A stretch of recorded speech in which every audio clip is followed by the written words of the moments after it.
하나님 말씀 같이 보도록 하겠습니다. 오늘은 요한복음 9장에 있는 말씀, 예수님의 표적 중에 하나, 또 6번째 표적 나오는 건데 7개를 다 살펴보지는 않습니다. 중요한 것만 살펴보는 시간을 가지고 있습니다.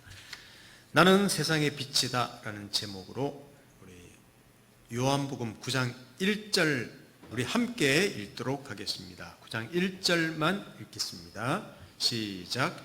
예수께서 길을 가실 때에 날 때부터 맹인된 사람을 보신지라. 아멘. 요한복음을 보면 예수께서 자신이 빛이라는 이야기를 자주 하시는 내용이 1장부터 계속 나옵니다. 빛이 어두움에 비쳤다. 그리고 요한복음 8장 12절과 9장 5절 한번 보십시오. 예수께서도 말씀하여 이르시되 나는 세상의 빛이니 나를 따르는 자는 어둠에 다니지 아니하고 생명의 빛을 얻으리라. 요한복음 9장 5절 내가 세상에 있는 동안에는 세상의 빛이로다. 자신이 빛이라는 말씀을 자주 하십니다. 빛. 성경에서는 빛이라는 말은 무엇을 의미하겠습니까? 빛이란 말이 간략하게 말한다면 예수께서 자신이 하나님이다 이걸 말하고 있습니다. 이걸 내가 빛이다 라고 이야기합니다. 하나님께서 어둠 가운데로 오셨습니다. 이 세상 피조세계로 오셨다는 거예요.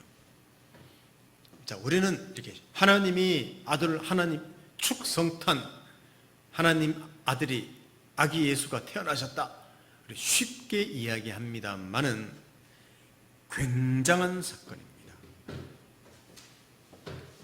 구약을 읽다 보면 이스라엘 백성에게 하나님이 임재하실 때 장면이 나와요.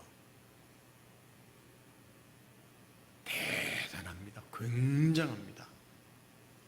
천둥 번개 치고 연기가 자욱하고 구름이 꼈다 그러죠. 하나님 임재하시는. 그러니까 하나님이 이 땅에 오셨다, 임재하셨다. 이거는 사실은 말로 형용할 수 없는 사건이에요. 예전에 왕이 행차한다 그럴 때 전령도 보내고 백성들이 다 엎드려 있고 그 광대한 장면, 그거는 상상할 수도 없는, 그것보다 훨씬 더 거대한 위대한 그런 장면을 상상할 수 있습니다. 하나님의 아들이 사람으로 오셨다는 것입니다. 자, 그랬더니 왕이 행차할 때 만세 만세 만만세 하고 이렇게 한 것이 아니라 환영하지 않았습니다. 성경을 보면 요한복음에 특별히 빛을 깨닫지도 못했고 심지어는 싫어했다. 이게 요한복음의 기록입니다. 앞을 보지 못하는 사람에게 빛을 비추었더니 빛을 전혀 감지하지 못합니다. 바위 밑에 있는 숨어있는 벌레를, 바위를 들추어서 벌레에게 빛을 비췄더니 벌레가 다 도망가고 맙니다. 똑같은 말이에요. 자, 우리가 하나님을 찬양한다, 하나님을 경배한다, 하나님께 감사한다 말합니다. 자, 우리 그리스도인들은 더더욱 그렇게 하죠. 그런데 사실 우리 본성은 하나님을 싫어합니다. 여러분, 정의, 진리, 공평 이런 거 많이 외치지 않습니까? 실제로 그 깊은 그 본성에 들어가면요, 사람은 그것을 원하는 것은 분명해요. 근데 자기한테, 지난주도 비슷하게 말씀드렸다시피 자기한테 적용하면 그것을 싫어합니다. 하나님의 생각, 하나님이 하시려는 일과 우리 생각은 너무나 다릅니다. 그래서 우리가 하나님을 싫어하는 거예요. 하나님 하시는 일을 싫어하는 거예요.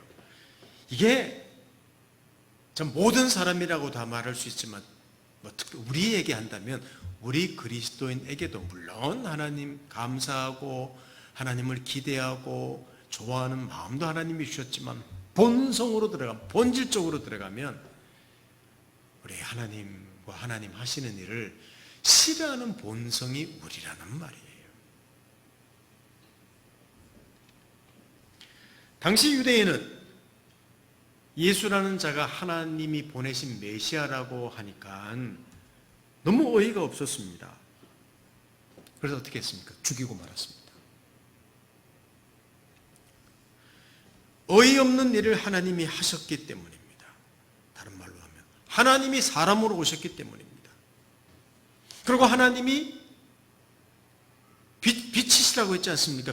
예수가 빛이라고 했지 않습니까? 하나님이 오셨는데 죽겠다고 했기 때문에 어이가 없기 때문입니다. 그래서 그를 죽여버렸습니다. 이게 성경에 나온 이야기고 그게 실제로 우리의 본성입니다. 사랑하는 성도 여러분, 빛이신 하나님이 오신 이유는요,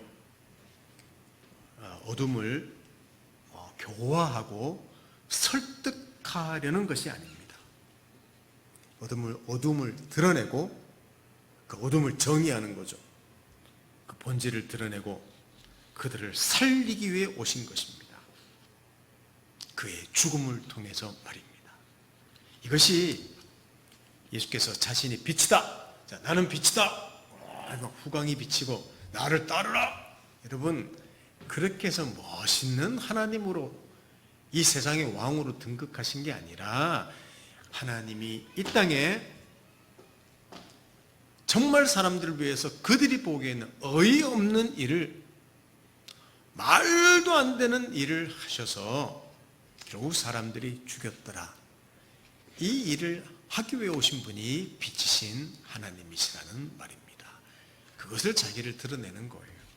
자, 그러면 어쩌면 서러운 부분처럼 말씀드렸습니다만 오늘 본론을 조금 더 이야기하십시다. 자, 태어날 때부터 보지 못한 그 맹인에 대한 이야기를 좀 하십니다. 오늘 이 사람을 고치십니다. 근데 단순히 병자, 문제 있는 어려움을 당하는 사람을 고쳐주었다는 정도의 이야기가 아닙니다. 이 사건에는 하나님 아들이 왜 사람으로 오셨는가 하는 자기 계시를 분명히 하고 있습니다. 이 사건을 통하여 구원이 무엇인지, 복음이란 무엇인지를 드라마로 보여주고 계신 것이 요한복음 9장의 내용입니다. 자, 조금 살펴보겠습니다. 태어나면서부터 앞을 보지 못한 사람을 고치십니다. 여기 날 때부터 맹인이라는 함은 처음부터 빛이 무엇인지를 모르는 사람이에요. 색깔도 모릅니다. 답답하지도 않을 겁니다. 큰 문제가 없습니다. 이런 사람을 예수께서 그 사역 중에 고치시는 사건이거든요. 다른 말로 하면 인간은 태어나면서부터 죄인이라고 성경은 이야기하지 않습니까? 죄를 죄로 모르는 그거하고 같은 내용입니다.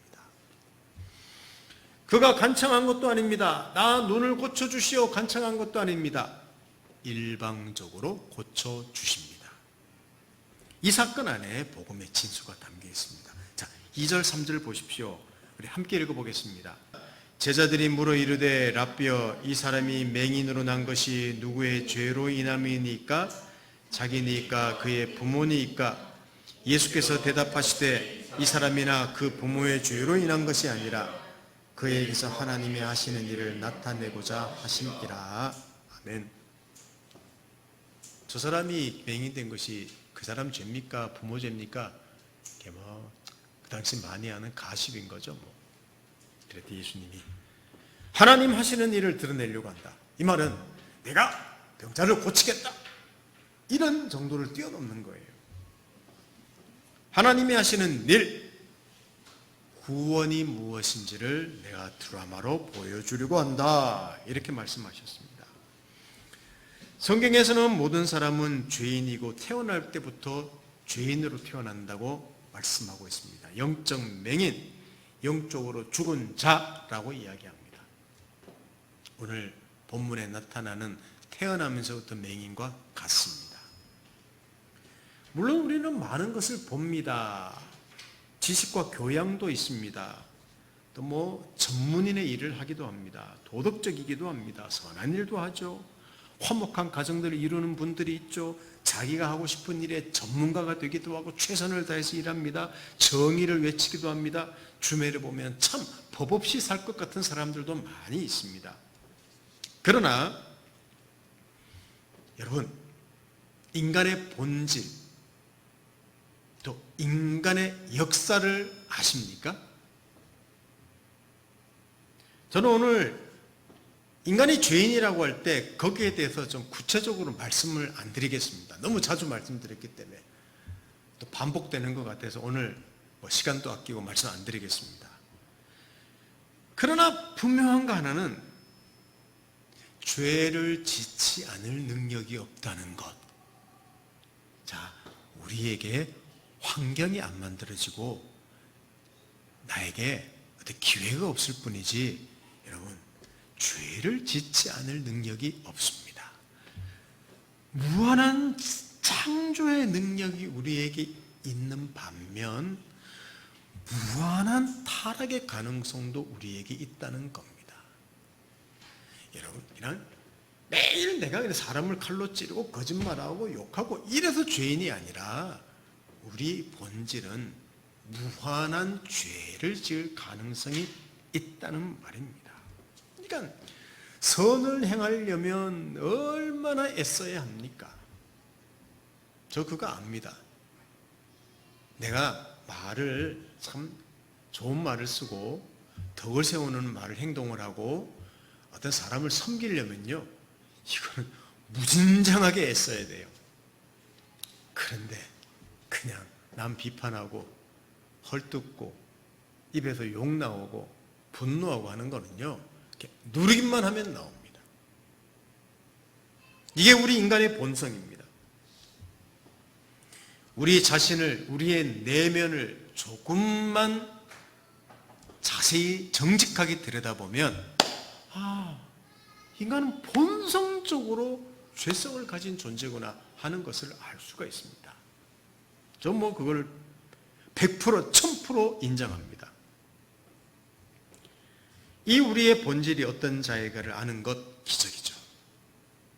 자, 예수님의 말씀을 우리 잠깐, 오늘 9장을 다 강의하는 거 아니기 때문에 중요한 내용만 살펴보겠습니다. 9장 41절 한번 보십시오. 요한복음 9장 41절입니다. 우리 다 같이 한번 읽어보겠습니다. 시작. 예수께서 이르시되 너희가 맹인이 되었더라면 죄가 없으려니와 본다고 하니 너희 죄가 그대로 있느니라. 이제 이 사건 마지막에 하시는 말씀이거든요. 맹인이었다면 죄가 없으려니와 본다고 하니 너희 죄가 그대로 있느니라. 이게 무슨 말입니까? 나는 맹인이 아니요, 나는 보는 사람이요, 나는 정상인이요 하는 사람은 여전히 어둠 가운데 머물러 있다는 말입니다. 왜냐하면 눈을 떠야 한다는 사실을 모르는 사람이기 때문입니다. 그 말이에요. 그런데 자신을 보고 절망하는 사람, 남들은 눈 뜨고 다 본다고 하는데 나는 못 보는 사람이구나, 절망하는 사람, 이 사람은 복이 있는 사람입니다. 왜냐하면 눈을, 은혜를 받을 수 있는 사람이기 때문입니다. 하나님의 은혜가 임하는 사람이기 때문입니다. 이게 오늘 이 사건을 통해서 대조하고 있는 거예요. 맹인이고 절망적인 사람이고 이 사람은 하나님의 일방적인 은혜가 그를 건집니다. 그때 바리새인, 그 당시 종교 지도자들, 수많은 사람들, 나는 멀쩡한 사람이요, 내가 왜 구원받소, 이런 사람은요, 죽음 가운데, 어둠 가운데 그대로 처하게 됩니다. 이게 오늘 날 때부터 맹인된 사람을 통하여 하나님이, 예수께서 드러내시는 어떤 메시지가 들어있습니다. 그래서 예수께서도 이런 말씀하셨죠. 심령이 가난한 자는 복이 있나니 그랬습니다. 가난한 사람. 사랑하는 성도 여러분, 오늘 이 말씀 통해서 우리 자신을 한번 생각해 보시지 않겠습니까? 나는 맹인인가? 나는 가난한 사람인가? 나는 죽은 사람인가? 참 절망적인 존재구나. 선한 것이 나올 수 없는 존재구나.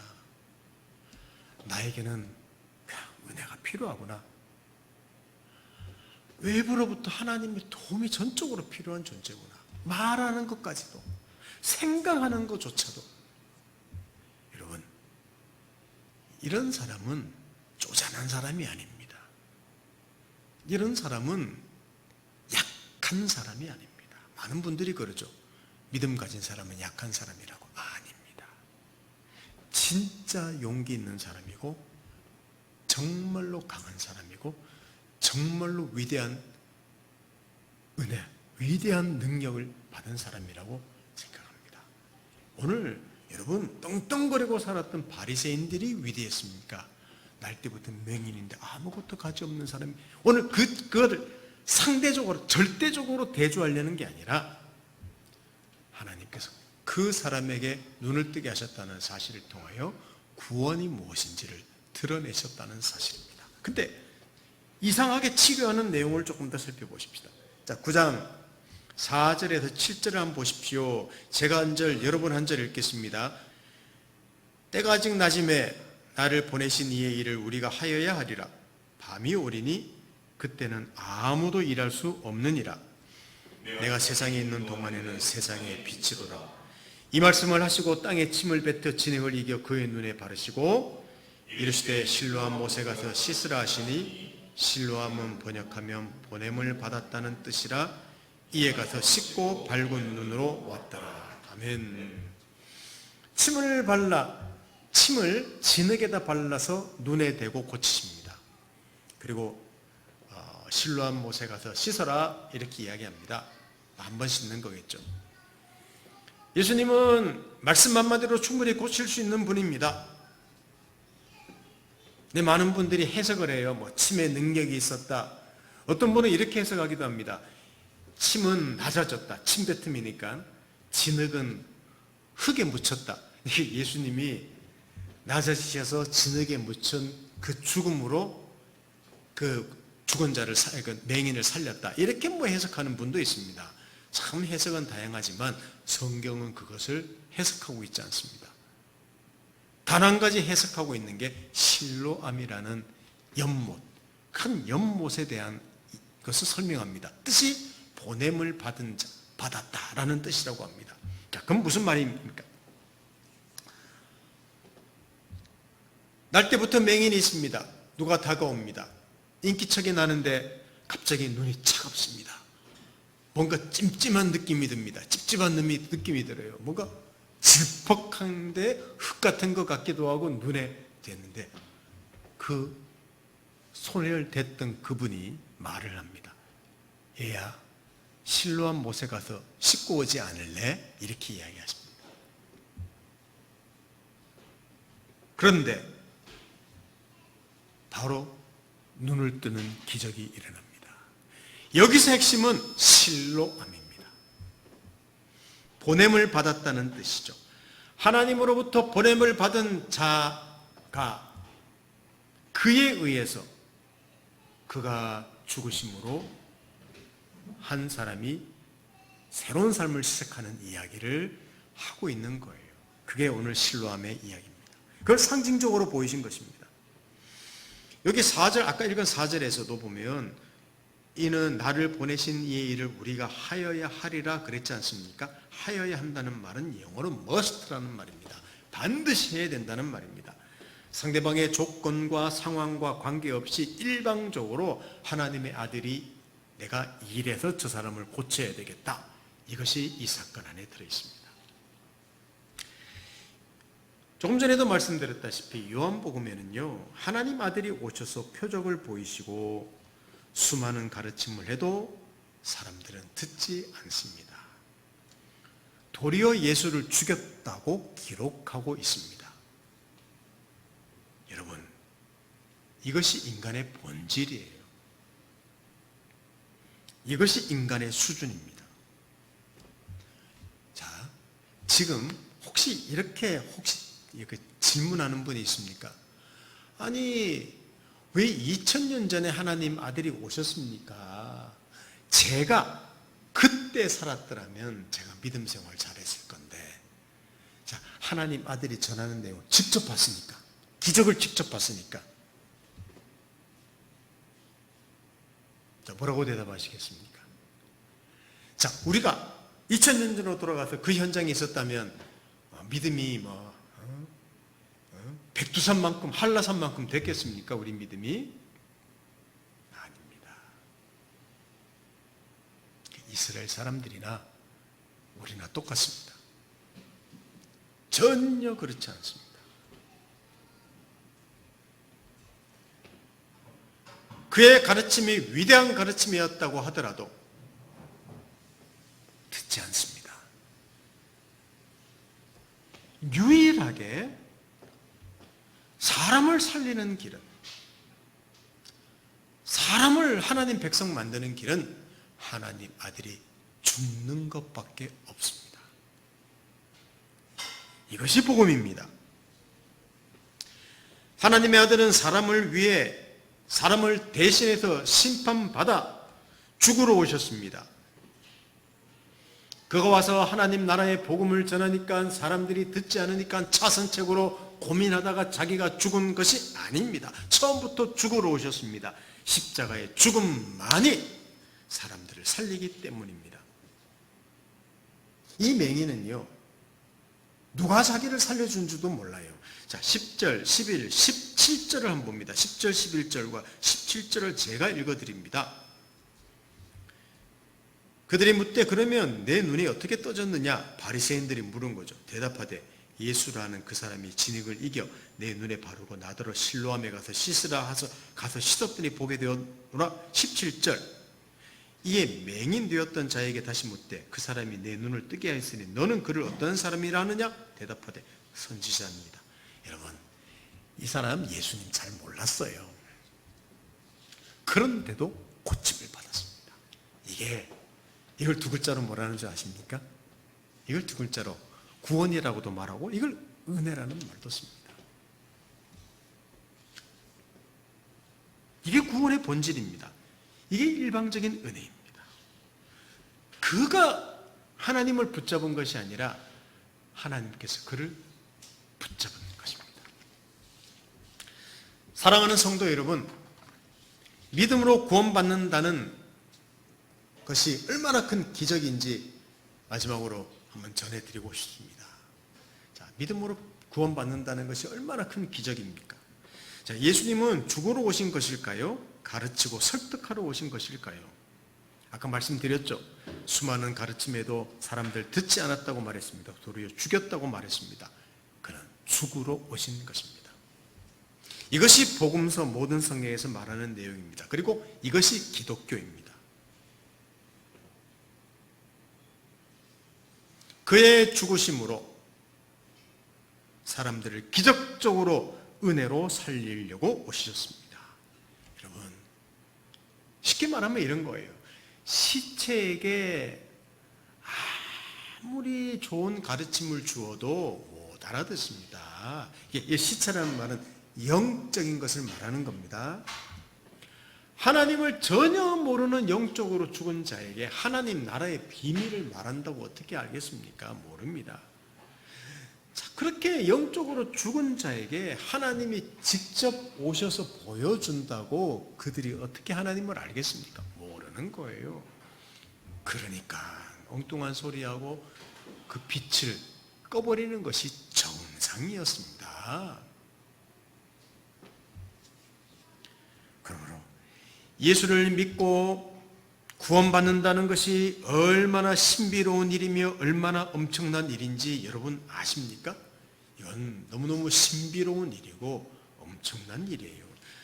근데 자꾸 우리는 예수를 믿는다는 말에 초점을 둡니다. 믿는다는 말.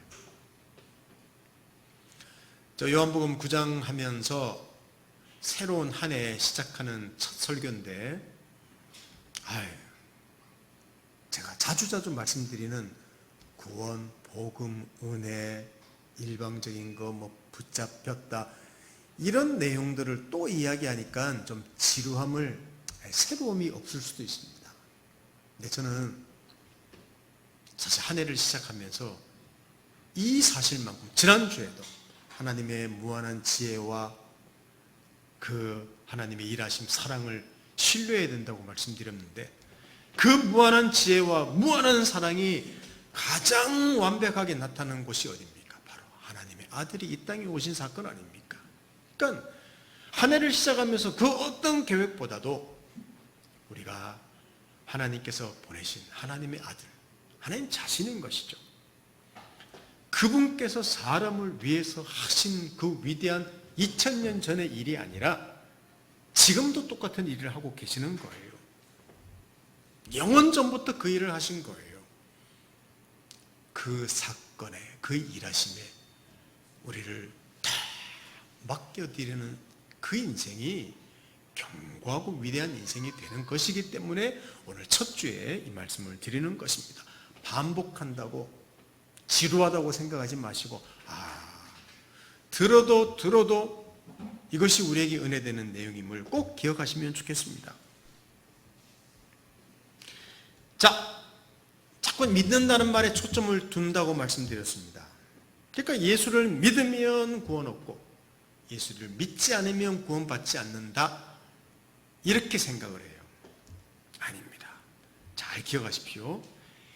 예수를에 초점을 맞추어야 됩니다. 예수를, 그게 은혜입니다. 구원해달라고 부탁하지도 않았습니다. 선을 행해서 하나님이 감동을 받으신 것도 아닙니다. 법 없이 살 사람도 아닙니다. 성경도 잘 이해해서 득도한 것도 아닙니다.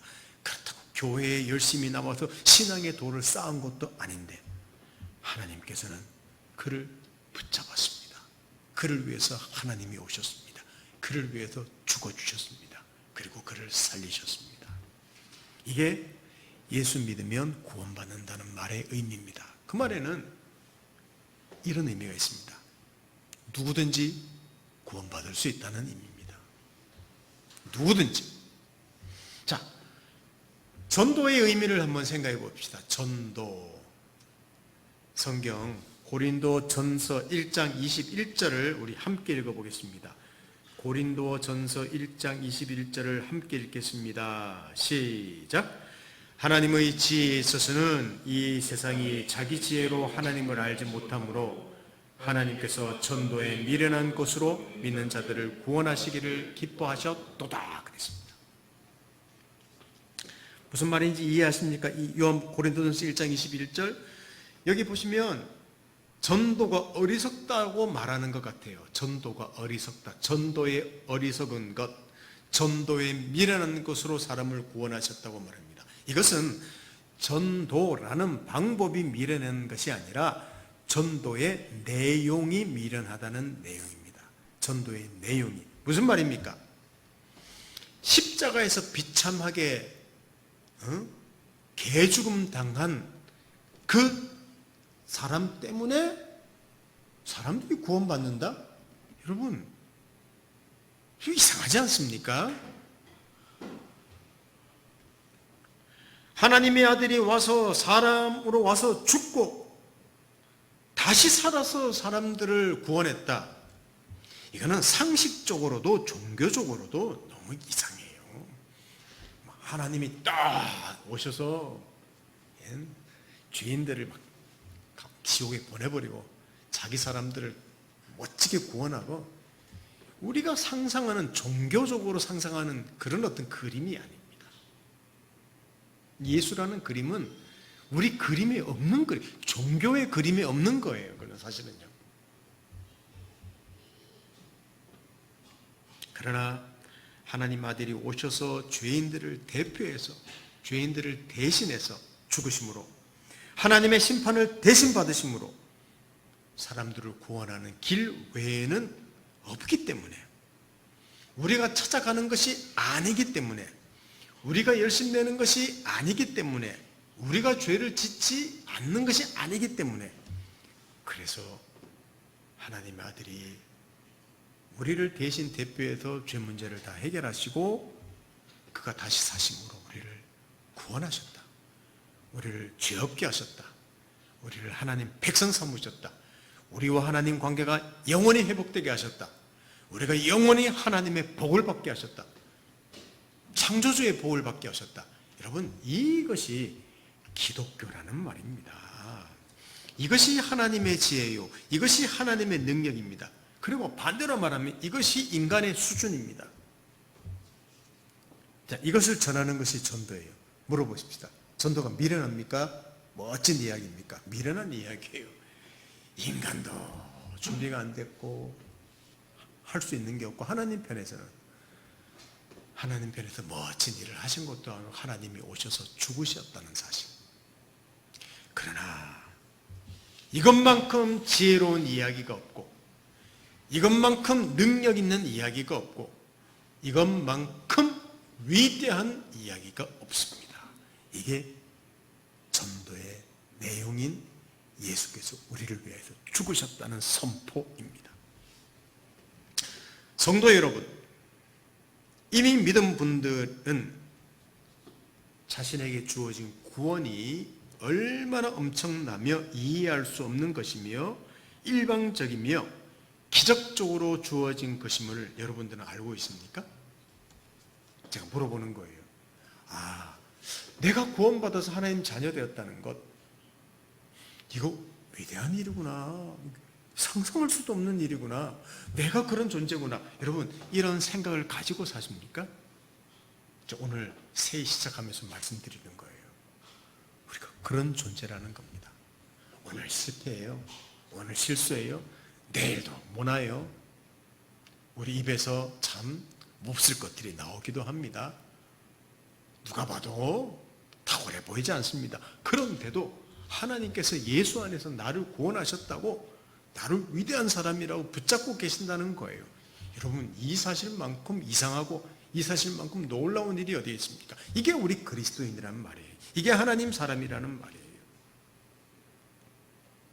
사람이 도무지 알 수도 없고 이해할 수도 없는, 이해하고 싶지도 않은 그 하나님의 일하심을 여러분은 알고 있습니까? 바로 예수 사건입니다. 오늘 요한복음 9장에 나오는 날 때부터 맹인, 앞을 보지 못한 사람을 고친 사건 안에 담긴 하나님 아들의 메시지예요. 그 이상한 사건이에요. 우리와 상관없이 일하시고 주신 구원이기에 너무나 이상하지만, 너무나 어이없지만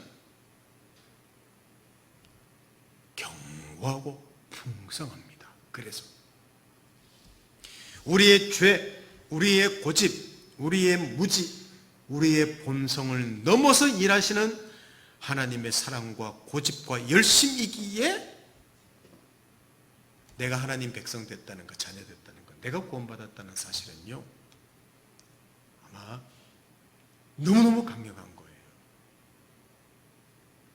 만일 내가, 저와 여러분이 교회 열심히 나오시고 새벽기도 나오시고 헌금 열심히 하고 착한 마음 가지고 선하게 살고 남을 많이 섬기고 여러분 원수까지 사랑해서 이런 복을 받는다면 희망이 없습니다. 그리고 너무너무 그것은 약한 기반 위에 세워진 거예요. 우리가 우리 자신을 향한 열심과 애정보다 하나님의 열심과 애정이 더 크다는 사실을 알고 계신가요? 이게 우리를 향한 하나님의 메시지입니다. 못 보는 자가 보게 되었습니다. 텅 빈 존재가 가득 차게 되었습니다. 오늘 요한복음 9장의 소경처럼요, 죽은 자가 살아났습니다. 왜? 나는 못 보는 자였기 때문에, 텅 빈 사람이었기 때문에, 죽은 자였기 때문에 살아난 거예요. 자, 이 역설을 잘 이해하십시오. 그런데 혹시 여러분 보는 사람입니까? 못 보는 사람입니다. 살아있다고 생각하십니까? 죽은 사람입니다. 혹시 내 인생 내 마음대로 내 지혜대로 살 수 있다고 생각하시는 분입니까? 미련한 사람입니다. 이 역설을 꼭 이해하시면 좋겠습니다. 여러분, 꼭 그렇다는 게 아니라 그것을 하나님이 그 안에 메시지를 담으셨다는 내용이에요. 예수님의 의미심장한 역설을 요한복음 9장 39절과 41절에 적힌 이 역설을 꼭 이해하시면 좋겠네요. 우리 마지막으로 요한복음 9장 39절과 41절을 한번 읽고 설교를 마치도록 하겠습니다. 자, 39절입니다. 같이 읽습니다. 39절과 41절. 예수께서 이르시되 내가 심판하러 이 세상에 왔으나 보지 못하는 자들은 보게 하고 보는 자들은 맹인이 되게 하려 함이라 하시니. 41절. 예수께서 이르시되 너희가 맹인이 되었더라면 죄가 없으려니와 본다고 하니 너희 죄가 그대로 있느니라. 아멘. 여기 보십시오. 나는 심판하러 이 세상에 왔다. 못 보는 사람들은 볼 것이다 그랬습니다. 근데 보는 자들은 맹인이라 그랬습니다. 이 역설. 여러분은 어떤 존재십니까? 우리는 못 보는 사람이라고 인정해서 보는 사람이 되었지 않습니까? 이 은혜가 있는 사람입니다. 위대한 사람이 위대한 존재예요. 그리고 맹인이 되었더라면 죄가 없으려니, 이거는 바리새인들을 두고 한 말인데 지금 우리 시대에도 이렇게 말씀하시고 계십니다. 사람들아, 너희가 맹인이 되었더라면 내가 나를 필요로 했을 것이다. 너 본다고 하니까 내가 필요 없는 존재구나. 소망이 없는 존재라는 말입니다. 우리 2024년 어떻게 사시겠습니까? 물론 열심히 살아야죠. 목표 세우고 계획하고 실행하면서 살아야죠. 그것도 우리 멋있는 인생 사는 방법 중에 하나가 아닙니까? 그러나 우리라는 존재가 얼마나 약하고 미련한 존재인지를 안다면 우리보다 더 열심히 일하시고 우리를 위해서 아들을 보내시고 그 아들이라는 그 아들 안에서 그 죽음이라는 너무너무 미련하지만 가장 강력한 구원의 길을 통하여 날 때부터 죄인으로 태어난 본질적으로 죽은 우리를 살리신 하나님의 그 사랑, 구원, 그 안에서 우리 1년을 감사하며 찬양하며 오뚜기처럼 또 일어서며 또 그 은혜 때문에 소망을 갖고 견고하고 풍성하게 사는 그런 한 해가 되면 좋겠습니다. 예수 믿는 사람의 가장 견고한 기초는 예수 그리스도라는 사실을 다시 한번 새기면서 한 해를 시작하도록 하겠습니다. 같이 기도합니다. 하나님 아버지, 날 때부터 맹인인 자를 고치신 사건 안에서 담으신 메시지를 듣습니다. 너무너무 미련한 하나님의 일처럼 보이지만 죽음으로, 자신이 고난받음으로 우리를 살리셨습니다. 이것만큼 위대한 일은 없습니다. 이것만큼 풍성한 일은 없습니다. 이것만큼 견고한 일은 없습니다. 2024년도 예수 안에 있는 복음 위에서, 복음 안에서 견고하고 풍성하게 살아내는 한 해가 되도록 하시고, 우리 자신이 얼마나 아무것도 아닌지 늘 고백하며, 그러나 예수 안에서 우리가 얼마나 위대한 사람인지 감격하며 살아내도록 도와주십시오. 예수님의 이름으로 기도드립니다. 아멘.